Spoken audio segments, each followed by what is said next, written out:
Well, good afternoon and welcome to another special edition of the Untitled Sports Talk. I'm your host, Earl Baston. Joining me is none other than Trott-Francis, a Bermuda golfer who today was announced as a awardee for the Bermuda Golf Championships Bursary, and assisting you in moving to the next step of your career as a professional golfer or pro golfer in Bermuda. Andrew, first of all, welcome. Happy New Year. Congratulations.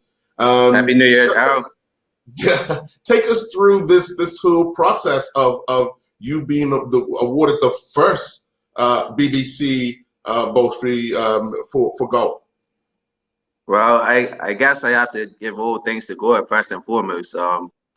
It's been a long time coming, but you know, the Butterfield Bermuda Championship team, along with my association, the Bermuda Professional Golf Association, they came together, understanding that I have been accepted to the program a little while back, and they wanted to help and assist me, you know, to get to the next level. So between my president and vice president, Mr. Scott Roy and Mr. Stephen Lambert, respectively, and the Bruno events team and Butterfield Bermuda Championship team, they came together. They had a few meetings, and I was one of the finalists, and I was the one who ended up being selected overall. So it feels really good. You know, I've been saying my prayers and just trying to live right. So, you know, I've been blessed in this moment. Yeah. Now, obviously, a lot of people see golf as a way to kind of meditate and get into your groove kind of thing. But golf is a challenging sport, and we all know that. We've watched the pros, we've watched the local pros. I've watched you guys play a lot last year and year before last as well. But what enjoyment do you get out of golf yourself? Well, it's one of the most challenging sports I've ever played, and I really enjoy the challenge. But golf consumes you mentally. So when you're out on a golf course, you're trying to figure out what the wind's doing, which way the grass is laying, you know, which club to hit, how hard to hit it, what type of swing. Like it's so mentally consuming that you really don't have time to think about anything else that's going on in life. So for that time I'm on the course, you know, I'm fully geared up, I'm fully focused on golf, and it takes me away from some of the struggles of everyday life, you know, especially with the pandemic we're living through and things like that. So I just use it as a means to get away from it all. I perfect my craft, and I also teach. So I mean, every aspect of it for me is enjoyment, pleasure, and fulfillment. I was just going to ask about the teaching part, because obviously as still a student of the game yourself, but as a person that teaches people, you know, golf, you give golf lessons and so forth. What enjoyment do you get out of watching other people accomplish just their small goal for the day, whether it be hitting the ball as straight as possible, or hitting the ball 50 yards, hitting the ball 70 yards? But how much enjoyment do you get out of people meeting the small goals set for the day?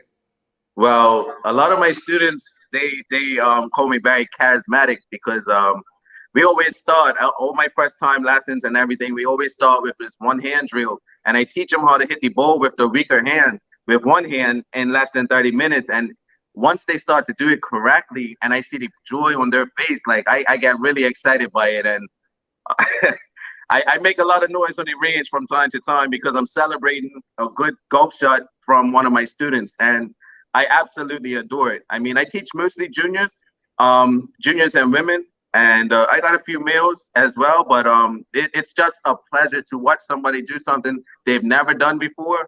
And I changed their mindset from, I don't believe I can do this, to, wow, I didn't know I can do this. Let me see if I can do it again. And for me, once I get that, I know I'm got them hooked, and I'm got a lifetime golfer. Now, this award is towards you achieving another part of a goal that you want to achieve in the sport. What else? Where does this take you? How long is the course, and where is it?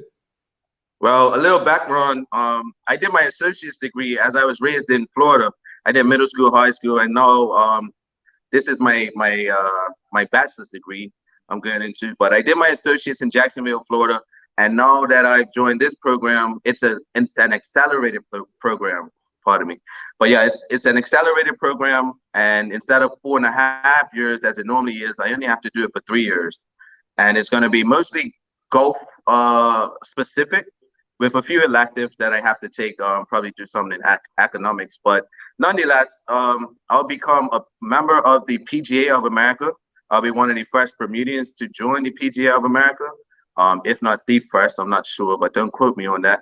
And also, I will be a qualified professional with a bachelor's degree in PGA golf management, a degree that you can only get from and directly from the PGA of America. So for me, it's a huge step, and it feels kind of pioneerish, meaning, like I said, one of the first to do it. So I'm really excited about that. A lot of my colleagues have degrees, but I don't think any of us have made it to the level of PGA at this time. So hopefully I'm the first of many. Hopefully I create the blueprint and get a bunch of us into the PGA of America and raise the prestige of our association. Now, is this online, or are you having to leave Bermuda for a period of time? How does this work? Yeah, it's actually all in person. Like I said, a 3-year course, and I have 4 paid internships that are built into the program, and they're all based in the United States. Okay, so for 3 years, Steven's got to look for a new partner to try and wrestle this cup away from the Ocean View Pros. Something like that. Hopefully, I can leave him in a position, come July, August, when I do pull out, that he's he's won enough that even if they won for the rest of the year, they still won't beat us like they did last year. I know, we've known each other for a little while now, and I've seen this transformation of you on the golf course, and the enjoyment. I watch a lot of you guys play, and I know there are some frustrating moments, but a lot of the moments are enjoyable, especially when it's over. Take us through your championship qualifier for the Bermuda Championship. I know it was a tough 2 days. But take us through. I know you have some memories of things you did well and some of the things you didn't do quite so well. Well, I will say I prepared well. My preparation was probably one of the best preparations I've had for that particular tournament. Leading up to it, I was shooting a lot of low scores and quite comfortable. And the day off, I went through my regular routine, and I felt great, actually. The first couple of hills, I started out all right, but I made a bad decision on hill number 4, and that kind of threw me off a lot more than I like to admit.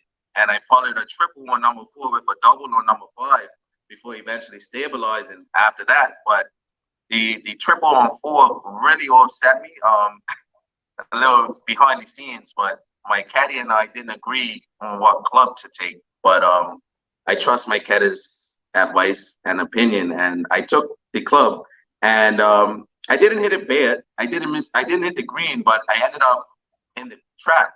And in this game, you have to forget fast, and I didn't forget that bad shot fast enough, and I ended up hitting another bad shot out of the trap, which put me in a bad position, and I ended up taking a triple there.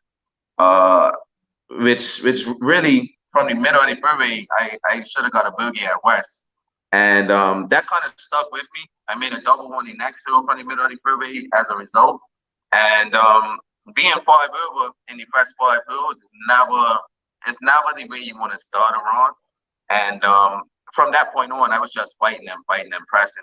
And I kind of let it get to me too much, long story short, and it plagued me. And then the next day, I took another triple on number 4, and I followed that one up better, but it was still mentally a triple that early in the run, followed by a double, and then a triple on the next day. I was pretty much out of it kind of early, if you ask me. But in this game, you don't give up. You never know what's going to happen. But like I said, it was a great preparation. I learned a lot, but I didn't get the results that I was looking for. And then let's talk a little bit about the special moments during the championship. Obviously, we had 5 Bermuda players involved, guys you rub shoulders with, guys you play against on a regular basis. What was it like watching those guys put their talents up against the golf course? Because obviously in golf, yeah, there's going to be a winner, but you're not really playing the other guy. You're playing the golf course. You're trying to challenge the golf course. So what was it like watching those guys try to conquer the golf course? Well, this is my 3rd year watching the Bermudians play in this event, and every year I'm rooting for them. Every year I'm pulling for them. It's almost like watching your favorite team play. You know, these are local hometown heroes for the moment, for the year, and I think they all did a wonderful job representing. Obviously, I wanted to be there and representing myself, but watching guys like Chaka and Will Hadrell get around the course, it's simply phenomenal. And then you got guys like Damian Paliandi, who is just a phenomenal ball striker. These guys are great. You know, Brian Morris, watching him play, that's one of the most inspirational stories. I've been telling Brian is a hero for a long time, but to see it all and to see the support and watch the entire country get behind Brian, that was simply incredible. You know, so for me, it's just, I want to be there, but watching them play, I'm pulling for them like I'm rooting for my favorite team. Mm-hmm. So you say you're out in August in this new venture. A lot of things to sort out ahead of time. Obviously, commitments in Bermuda. How is that working out? And I know you've just recently figured out that you're going to do this, take up this challenge. But how much of a big change to your daily routine will you have to undertake in order to get through these 3 years? Well, for me, I kind of just roll with the punches. You know, I've lived in many different countries. I've gone to a lot of different schools, and for me personally, you know, stability is something that I've learned is more mental for a guy like me and my lifestyle. So stability will always be within for me, but I am concerned about my son. I have a 10-year-old, and I'm more concerned about how he's going to function. He was born in America, but he's been here for almost 2 years now. So I'm concerned about taking him back. He's the biggest focus on how we're going to adjust and, you know, how smooth it goes. You know, I'm going to try to find a decent school for him and ultimately try to find the best situation for him to continue his growth and development. So he's my main concern. I'll figure out, you know, how to get to and from school. I definitely have transportation and stuff like that. That part for me, I'm not really concerned with. Most of my documents are already at the school, so they have most of everything they need. I am still working on a bit of funding. This bursary has definitely helped, but I am still looking for a bit more funding to secure everything else as far as living arrangements and stuff like that. But for the most part, it's all about AJ making sure that he is comfortable, make sure that he's happy, and make sure that he's, you know, able to continue and, you know, develop. Like that's my key. Like, I don't want him to do as much movement as I did, but if he has to, I just want him to be ready for it. So I always ask him how he feels about things. I asked him about me going to school and how he felt about moving back to the States. And he was born in Florida, so we're going back to Florida. So it's a bit of home for him. But his mom's there as well and his sister. So hopefully, you know, we can bring it all together for him and he'll be happy. So I'm a little anxious about that, but all the other stuff, I'll just let that fall into place. All right. Well, I know you got a few months to try and do what you want to do with Stephen against those guys down in Devonshire. So we play tomorrow. Oh, you play tomorrow? Okay. Yeah, we play tomorrow at Port Royal. Come up to the Palace and watch us. Oh boy. Okay, well, we'll start ticking them off after if you guys can win the first one. That's the start. You got to win the first one, and then you have bragging rights for 2022. Because right now, boy, 2021 did not look good. But again, I want to wish you all the best. We'll stay in touch. We'll see how things materialize. I don't know if I lost you. No, we're still here. We're still here. Oh, okay. We're still here. Yeah. You know, we look forward to your growth in the sport and what you learn over the next 3 years and what you're able to bring back to Bermuda. If in fact you do come back to Bermuda right away. If not, hey, get all the experience you can. and then bring it back, and then we can help move along. Like you said, be a pioneer in this venture for Bermuda. So I want to wish you all the best and good luck tomorrow. We'll be looking out for how you guys make out in the, I want to say this right, Greg Mabry Memorial Cup for 2022. Yes, all right? Yes, sir. Enjoy the rest of your day. All right. Okay. Thanks, Harold. Okay.